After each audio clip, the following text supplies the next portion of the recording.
Hi, me and my vlogs by കണ്ണയ്യയിലോട്ട് എല്ലാവർക്കും സ്വാഗതം. ഇന്ന് എന്നെ ഏറെ ചിന്തിപ്പിക്കുകയും അതിലേറെ എന്നെ വിഷമിപ്പിക്കുകയും ചെയ്ത ഒരു ടോപ്പിക്ക് നിങ്ങളിലേക്ക് ഷെയർ ചെയ്യാൻ വേണ്ടിയിട്ടാണ് ഞാൻ ഇന്നിവിടെ വന്നിരിക്കുന്നത്. വേറൊന്നിനെക്കുറിച്ചുമല്ല, നമുക്കെല്ലാവർക്കും പരിചിതയായ ഇന്ന് കേരളത്തിൽ ഏറ്റവും വൈറലായി സോഷ്യൽ മീഡിയയിലേക്ക് ഓടിക്കൊണ്ടിരിക്കുന്ന ഒരു വ്യക്തിത്വത്തിനുടമ രേണു സുധി. ഒരു പ്രത്യേകം ഇൻട്രൊഡക്ഷൻ അവരെക്കുറിച്ച് ആവശ്യമില്ല. കാരണം നല്ലൊരു കലാകാരിയാണ്, നല്ലൊരു കലാകാരൻ്റെ ഭാര്യ എന്നതിലുപരിയായിട്ട് സ്വന്തം കഴിവുകൊണ്ട് ഒരു ഇമേജ് ക്രിയേറ്റ് ചെയ്ത് സോഷ്യൽ മീഡിയയിലും സമൂഹത്തിലുമൊക്കെ നിറഞ്ഞു നിൽക്കുന്ന ഒരു വ്യക്തിയാണ് രേണു സുധി. ജീവിതത്തിൽ ഒറ്റയ്ക്ക് സ്ട്രഗിൾ ചെയ്ത് മുന്നോട്ട് പോകുന്ന ഒരു വ്യക്തി. ഒറ്റപ്പെട്ട് നിൽക്കുന്ന ഒരവസ്ഥയിൽ എല്ലാത്തിനെയും സ്ട്രഗിൾ ചെയ്ത് ടോളറേറ്റ് ചെയ്ത് ഇനിയും എനിക്ക് മുന്നോട്ട് പോകേണ്ടതായിട്ടുണ്ട് എന്നൊരു സെൽഫ് മോട്ടിവേഷനും സെൽഫ് ഇൻസ്പിറേഷനും ഒക്കെ കൊടുത്ത് മുന്നോട്ട് പോകാൻ ശ്രമിച്ചുകൊണ്ടിരിക്കുന്ന ഒരു വ്യക്തി. ശരിക്കും പറഞ്ഞാൽ എനിക്ക് അവരോട് എനിക്ക് നല്ല റെസ്പെക്റ്റ് തോന്നുകയാണ് ചെയ്യുന്നത്. എനിക്ക് വിമർശിക്കാൻ തോന്നുന്നില്ല, അവരെ റെസ്പെക്റ്റ് ചെയ്യാനാണ് എനിക്കിഷ്ടം. കാരണം ഇത്രയധികം ബോൾഡായിട്ടുള്ള ഒരു ലേഡി നമ്മുടെ സ്ത്രീകൾക്കിടയിൽ അപൂർവമാണ്.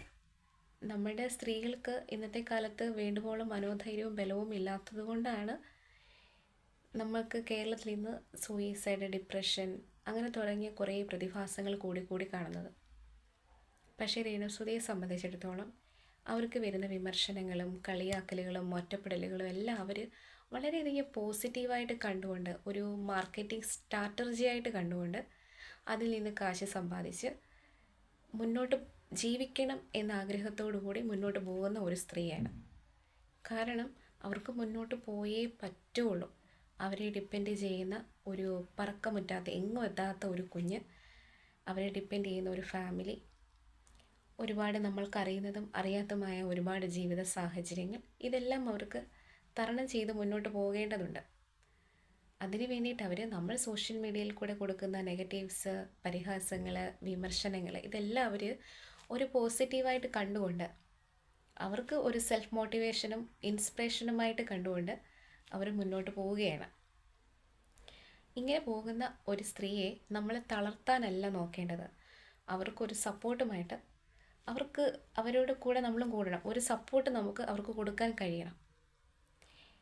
ഇങ്ങനെ ഈ സമൂഹത്തിൽ ഇങ്ങനെ പ്രയാസപ്പെടുന്ന ഒരുപാട് സ്ത്രീകളുണ്ട്.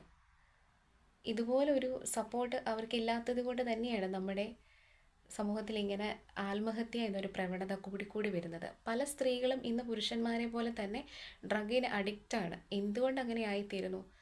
ഇങ്ങനെ സോഷ്യൽ മീഡിയയിലൊക്കെ അവരെ കാണുമ്പോൾ നമ്മൾ കമൻറ്റ്സ് നിറയെ അവരെ വിമർശിച്ചുകൊണ്ടായിരിക്കും കമൻറ്റ് ചെയ്യുന്നത്. പക്ഷെ ഒരു കൈത്താങ്ങ് കൊടുക്കാൻ നമുക്ക് പറ്റാറുണ്ടോ? രേണു സുധിയെ പോലെ ഇത്രയും ബോൾഡായിട്ട് ജീവിക്കാൻ എത്ര സ്ത്രീകൾക്ക് അല്ലെങ്കിൽ പുരുഷന്മാർക്ക് സാധിക്കും? ഒന്ന് ആലോചിച്ച് നോക്കൂ. കാരണം അവർ ജീവിതത്തെ കാണുന്നത് അത്രയധികം പോസിറ്റീവായിട്ടാണ്. അവർക്ക് ഇനിയും മുമ്പോട്ട് പോകണം, എനിക്ക് ഇനിയും മുന്നോട്ട് ജീവിച്ചേ പറ്റുള്ളൂ എന്ന അത്രയും വലിയ ആഗ്രഹത്തോടെ, പ്രതീക്ഷയോടു കൂടെയാണ് അവർ ഓരോ നിമിഷവും മുന്നോട്ട് പോയിക്കൊണ്ടിരിക്കുന്നത്. അവർക്ക് ക്യാൻസറാണ് ഈ ഇടയ്ക്ക് റീസെൻ്റ്ലി ഡയഗ്നോസ് ചെയ്തു. ഇപ്പം 1-2 ദിവസമായിട്ട് അവർ തന്നെ അത് സോഷ്യൽ മീഡിയയിൽ കൂടെ റിവീൽ ചെയ്തു. പക്ഷേ ഇത് സോഷ്യൽ മീഡിയയിൽ ഇങ്ങനെ നിറഞ്ഞു നിൽക്കുമ്പോഴും ഇതിലെന്നെ ഏറെ ചിന്തിപ്പിച്ചൊരു കാര്യം, നമ്മുടെ ആൾക്കാർക്ക് എങ്ങനെ ഇതിലും നെഗറ്റീവ് കമൻസ് ഇടാൻ സാധിക്കുന്നു എന്നാണ്. എന്താണ് ഇവർ ഇതുകൊണ്ട് ഉദ്ദേശിക്കുന്നത്? എന്ത് സന്തോഷമാണ് ഇവർക്ക് ഇതിൽ നിന്ന് കിട്ടുന്നത് എന്ന് മനസ്സിലാകുന്നില്ല. ക്യാൻസർ എന്ന് പറയുന്നത് നമുക്ക് ചികിത്സിച്ചാൽ ഭേദമാക്കാൻ പറ്റുന്ന ഒരു അസുഖമാണ്. അത് നമ്മൾ തുടക്കത്തിലേ കണ്ടുപിടിച്ച് ചികിത്സിക്കുകയാണെങ്കിൽ, നല്ലൊരു ട്രീറ്റ്മെൻറ്റ് അതിന് കിട്ടുകയാണെങ്കിൽ നമുക്ക് കംപ്ലീറ്റ് ക്യൂർ ചെയ്യാൻ പറ്റുന്ന ഒരു അസുഖം തന്നെയാണ് ക്യാൻസർ. ഇപ്പം എനിക്ക് തോന്നുന്നു ഓൾമോസ്റ്റ് ഇപ്പോൾ ഒരു 10 മെമ്പേഴ്സിനെ നമ്മൾ എടുത്തിട്ടുണ്ടെങ്കിൽ അതിൽ 8 പേർക്കും ഒന്നുകിൽ BP, ഹൈപ്പർ ടെൻഷൻ അങ്ങനെ കോറിലേറ്റഡ് ആയിട്ട് എന്തെങ്കിലും അസുഖങ്ങളുള്ളവരായിരിക്കും. അതുപോലെ തന്നെയാണ് ക്യാൻസറും. ഇപ്പം മെജോറിറ്റി ആൾക്കാരും ഈ ക്യാൻസർ എന്നൊരു അസുഖത്തിലേക്ക് നീങ്ങിക്കൊണ്ടിരിക്കുകയാണ്. ഇതെന്താകാൻ കാരണം നമ്മുടെ ലൈഫ് സ്റ്റൈലാണ്, നമ്മുടെ ഭക്ഷണ രീതി, അങ്ങനെ നമ്മൾ ഉപയോഗിക്കുന്ന ബ്യൂട്ടി പ്രോഡക്ട്സ്, അങ്ങനെ ഒരുപാട് ഒരുപാട് റീസൺ ഉണ്ട് ഇതിൻ്റെ പുറകിൽ. അപ്പം രേണുസുതിക്ക് ക്യാൻസർ ആണ് എന്ന് ഡയഗ്നോസ് ചെയ്തപ്പോൾ മുതൽ നമ്മുടെ സോഷ്യൽ മീഡിയയിൽ ഫേസ്ബുക്കിലൊക്കെ ഞാൻ ഓരോ കമൻറ്റുകൾ ശ്രദ്ധിക്കുകയുണ്ടായി. അതിൽ ഏറെക്കുറെ വരുന്ന കമൻസുകൾ ഇതാണ്: രേണുസുതിക്ക് ക്യാൻസർ ഉണ്ടായത് രേണുസുതി ചെയ്ത പാപത്തിൻ്റെ ഫലമാണ്. ദൈവത്തോട് മാപ്പിരിക്കൂ, ദൈവത്തോട് അപേക്ഷിക്കൂ, ഇതൊന്ന് മാറ്റിത്തരാൻ വേണ്ടിയിട്ട്. ഇത് നീ ചെയ്ത പാപത്തിൻ്റെ ഫലമാണ്. ശരിക്കും പറഞ്ഞാൽ ഇത് പാപത്തിൻ്റെ ഫലം കൊണ്ടാണോ നമുക്ക് അസുഖം ഉണ്ടാകുന്നത്? ഇതൊക്കെ ആരാണ് നമ്മളെ പഠിപ്പിച്ച് വെച്ചിരിക്കുന്നത്? ഇതിനൊക്കെ ശാസ്ത്രീയമായി എന്ത് അടിത്തറയാണുള്ളത്? നമ്മൾ ഇങ്ങനെയൊക്കെ വെറുതെ ചിന്തിച്ച് കാട് കയറുന്ന സമയം, അല്ലെങ്കിൽ നമ്മൾ വെറുതെ വീട്ടിൽ കുത്തിരിക്കുന്ന സമയം, ഇതിൻ്റെ ഇൻറ്റൻസിറ്റിയൊക്കെ നമുക്ക് അറിയണമെന്നുണ്ടെങ്കിൽ വല്ലപ്പോഴും നിങ്ങൾ Thiruvananthapuram RCC, Kottayam medical college, ഇങ്ങനെയൊക്കെയുള്ള ഹോസ്പിറ്റൽ വല്ലപ്പോഴും ഒന്ന് വിസിറ്റ് ചെയ്യുക. അവിടെ കൊച്ചു കുഞ്ഞുങ്ങൾ വരെ, ഏറ്റവും നിഷ്കളങ്കരായ കൊച്ചു കുഞ്ഞുങ്ങൾ വരെ ഈ ക്യാൻസർ എന്ന രോഗത്തിന് അടിമപ്പെട്ട് ജീവിക്കുന്നുണ്ട്. ആ കുഞ്ഞുങ്ങൾ അനുഭവിക്കുന്ന വേദന, അതൊക്കെ നിങ്ങൾ അവിടെ ചെന്നൊന്ന് കാണണം. ഇതൊക്കെ അവർ ചെയ്ത പാപത്തിൻ്റെ ഫലമായിട്ടാണോ ഉണ്ടാകുന്നത്? ഒരസുഖവും ഒരു പാപത്തിൻ്റെ ഫലവുമല്ല. നമുക്ക് നന്മ തിന്മകൾ തരുന്നത് ദൈവമാണ്. അല്ലെ, ദൈവം അറിയാതെ നമുക്കൊന്നും സംഭവിക്കുന്നില്ല. അപ്പോൾ ഇത് പാപം കൊണ്ടുണ്ടാകുന്ന ഒരു അസുഖമാണോ? ഒരിക്കലുമല്ല. അങ്ങനെ ഒരിക്കലും നമ്മൾ ചിന്തിക്കാനേ പാടില്ല. ഞാൻ ചിന്തിക്കുന്നത്, ഈ ക്യാൻസർ ആണ് എന്ന് രേണുസുതി അറിയുന്ന ഒരു നിമിഷം ഉണ്ടല്ലോ, ആ കുട്ടി എങ്ങനെയായിരിക്കും അത് തരണം ചെയ്ത് മുന്നോട്ട് പോയത് എന്നാണ് ഞാൻ ചിന്തിച്ചത്. കാരണം അതറിയുമ്പോൾ നമുക്ക് വല്ലാത്തൊരു ഷോക്കാണ്. മീൻസ് നമ്മുടെ മൈൻഡൊക്കെ ഫുൾ ബ്ലാങ്ക് ആയിരിക്കും. പിന്നെ എന്ത് ചെയ്യണം, അല്ലെങ്കിൽ ഇനി മുന്നോട്ട് എന്ത്, ജീവിക്കണോ മരിക്കണോ, അല്ലെങ്കിൽ ഞാൻ എങ്ങനെ ഈ സമയം കടന്നു പോകും എന്ന് ചിന്തിക്കുന്ന ഒരു സിറ്റുവേഷൻ, അതിൻ്റെ ആ ഒരു ഇൻറ്റൻസിറ്റി, അതെത്ര പേർക്ക് പറഞ്ഞാൽ മനസ്സിലാകും എന്നെനിക്കറിയില്ല. ഈ ഒരു അസുഖത്തിലൂടെ കടന്നു പോയവർക്ക് അതുമായിട്ട് റിലേറ്റ് ചെയ്യാൻ പറ്റുന്നതായിരിക്കും. അത് ആ കുട്ടിയുടെ ഇൻ്റർവ്യൂവിൽ നമുക്ക് അത് നല്ല വ്യക്തമായിട്ട് കാണാൻ സാധിക്കും. കാരണം അവൾ വളരെയധികം എക്സ്പ്ലെയിൻ ചെയ്ത് പറയുന്നുണ്ട്. കരയാതിരിക്കാൻ ആ കുട്ടി മാക്സിമം ശ്രമിക്കുകയും ചെയ്യുന്നുണ്ട്. ഈ ഒരു സമയത്തെങ്കിലും നമുക്ക് ഇങ്ങനെയൊക്കെയുള്ള ബാഡ് കമൻസ് നമുക്ക് ഒഴിവാക്കാൻ പറ്റണം. കാരണം ഇവരുടെയൊക്കെ വേദന ഏറ്റവും അടുത്തറിയുന്ന ഒരാളാണ് ഞാൻ. കാരണം ഞാൻ മെഡിക്കൽ ഫീൽഡിൽ വർക്ക് ചെയ്യുന്ന ഒരാളാണ്. ഞാനൊരു നേഴ്സാണ്. ഞങ്ങൾ ദിവസവും കാണുന്നത് ഇങ്ങനെയുള്ള പേഷ്യൻസിനെയാണ്. ഒരു ഡോക്ടറിനേക്കാളും ഞങ്ങൾ ഏറ്റവും കൂടുതൽ ടൈം സ്പെൻഡ് ചെയ്യുന്നത് ഞങ്ങളുടെ പേഷ്യൻസിനോടൊപ്പമാണ്. ഞങ്ങളാണ് ഏറ്റവും കൂടുതൽ പേഷ്യൻസിനോടൊപ്പം സ്പെൻഡ് ചെയ്യുന്നത്. അവരുടെ വേദനകളെ ഏറ്റവും അടുത്തറിയുന്നവരാണ് ഞങ്ങൾ. കാരണം ഈ ക്യാൻസർ എന്ന് പറയുന്നത് ഒരു ലൈഫ് ജേർണിയാണ്. അവരാ സമയം അനുഭവിക്കുന്ന മാനസികവും ശാരീരികവുമായിട്ടുള്ള പിരിമുറുക്കം, വേദന, അത് നമുക്ക് വേറൊരാളോട് പറഞ്ഞ് അറിയിക്കാൻ പറ്റില്ല. അത്രത്തോളം അതിൻ്റെ ഇൻറ്റൻസിറ്റി അത്രത്തോളം കൂടുതലാണ്. ഈ ഒരു സമയം നമ്മുടെ വിമർശനങ്ങളല്ല അവർക്ക് ആവശ്യം, നമ്മളുടെ സപ്പോർട്ടാണ്. രേണുസുതിയെ വിമർശിക്കുന്നവർ ഒരു കാര്യം ആലോചിക്കുക: എന്തുകൊണ്ട് നമ്മൾ അവരെ വിമർശിക്കുന്നു? എന്തുകൊണ്ട് സോഷ്യൽ മീഡിയയിൽ അവർ ഇത്രയും ഇത് വൈറലായിട്ട് നിൽക്കുന്നു? അതിന് കാരണക്കാർ നമ്മൾ തന്നെയല്ലേ. നമ്മൾ കൊടുക്കുന്ന നെഗറ്റീവ് ഫീഡ്ബാക്സ്, കമൻസ്, വിമർശനങ്ങൾ, കളിയാക്കലുകൾ, അവരത് മോട്ടിവേഷനായിട്ട് കണ്ടു, അവരതൊരു ഇൻസ്പിറേഷനായിട്ട് കണ്ടു, അവർ മുന്നോട്ട് ജീവിക്കാനുള്ള ഒരു വഴിയായിട്ട് അവർ കണ്ടു. അവർ സോഷ്യൽ മീഡിയ അവർ യൂസ് ചെയ്തു, അവരതിൽ നിന്ന് കാശുണ്ടാക്കി അവർ മുന്നോട്ട് ജീവിക്കുന്നു. ഒരു 16 വർഷം മുന്നേ ബ്രസ്റ്റിൽ ഒരു ലംബുണ്ടെന്ന് അന്ന് അവരെ ട്രീറ്റ് ചെയ്ത ഡോക്ടർ പറഞ്ഞിരുന്നു. ഇത് അവഗണിക്കരുത്, ഇത് അവഗണിച്ചാൽ ഫ്യൂച്ചറിൽ ക്യാൻസറായി തീരാനുള്ള സാധ്യതയുണ്ട് എന്നും ആ ഡോക്ടർ വാണിംഗ് കൊടുത്തതാണ്. അന്ന് 16 വർഷം മുന്നേ എന്ന് പറയുമ്പോൾ അവരുടെ ഫാമിലി മെമ്പേഴ്സ് എന്തെങ്കിലും അവരുടെ കൂടെ കാണുമല്ലോ. പക്ഷെ അവർ പോലും ഇതിനകത്ത് ഒരു ഇനിഷ്യേറ്റീവ് എടുത്തതായിട്ട് കണ്ടില്ല, ഇഗ്നോർ ചെയ്യുകയാണ് ഉണ്ടായത്. ശരിക്കും പറഞ്ഞാൽ അവരുടെ ഫാമിലി മെമ്പേഴ്സ് ആ കുട്ടിയോട് കാണിച്ച ഏറ്റവും വലിയൊരു അവഗണനയാണത്. രേണുസുതിയും കാണിച്ചത് ഏറ്റവും വലിയൊരു അവഗണനയാണ്. ഇതിനെ ഒരിക്കലും ന്യായീകരിക്കാൻ കഴിയില്ല. കാരണം ഇങ്ങനെയൊരു അസുഖമുണ്ട് എന്ന് പ്രൈമറി അറിഞ്ഞ ആ ഒരു സമയത്ത് തന്നെ അത് ട്രീറ്റ് ചെയ്യണമായിരുന്നു. ഒന്നുമില്ലെങ്കിലും രേണുസുതിയെ ഡിപ്പെൻഡ് ചെയ്യുന്ന ഒരു കുഞ്ഞുണ്ട് രേണുസുതിക്ക്. രേണുസുതിയെ സ്നേഹിക്കുന്ന കുറേയധികം ആൾക്കാരുണ്ട്. ഇല്ലേ, നമ്മൾ സ്നേഹമുണ്ട് എന്ന് പറഞ്ഞിട്ട് കാര്യമില്ല. പക്ഷേ നമ്മൾ ഇങ്ങനെയൊക്കെയുള്ള കാര്യങ്ങൾ ഫേസ് ചെയ്യണം. മടി കൂടാതെ മറ്റുള്ളവരോട് പറയാൻ ശ്രമിക്കണം. അടുത്ത സ്റ്റെപ്പ് എന്താണ് എന്ന്, എങ്ങനെ മുന്നോട്ട് പോകണമെന്ന് ഒരു സജഷൻ ചോദിക്കുക. അല്ലെങ്കിൽ ഈ സോഷ്യൽ മീഡിയയിൽ കൂടി ഉണ്ടാക്കുന്ന കാശ് കൊണ്ട് അത് ട്രീറ്റ് ചെയ്യാൻ ശ്രമിക്കുകയായിരുന്നു ചെയ്യേണ്ടത്. ബ്രസ്റ്റ് ക്യാൻസർ എന്നൊക്കെ പറഞ്ഞാൽ നമുക്ക് പ്രൈമറി സ്റ്റേജിലെ ട്രീറ്റ് ചെയ്താൽ നന്നായിട്ട് മറ്റ് അസുഖങ്ങളെപ്പോലെ തന്നെ നന്നായിട്ട് ക്യൂർ ചെയ്യാൻ കഴിയുന്ന ഒരു അസുഖം തന്നെയാണ് ബ്രസ്റ്റ് ക്യാൻസർ. ഇപ്പം രേണുസുതി അത് പറയുന്നത് കേട്ടു, 3rd or 4th സ്റ്റേജ് ആയെന്ന് പറയുന്നത് കേട്ടു. നമുക്ക് പ്രാർത്ഥിക്കാം. ഇപ്പം രേണുസുതിക്ക് ആവശ്യം ഇമോഷണൽ സപ്പോർട്ടാണ്, നമ്മുടെ പ്രാർത്ഥനയാണ്. ഒരിക്കലും നമ്മുടെ വിമർശനങ്ങളോ കളിയാക്കലുകളോ അവഗണനയോ ഒന്നുമല്ല. ശരിക്കും പറഞ്ഞാൽ അവർ വളരെയധികം ബോൾഡായിട്ടുള്ള ഒരു സ്ത്രീയാണ്.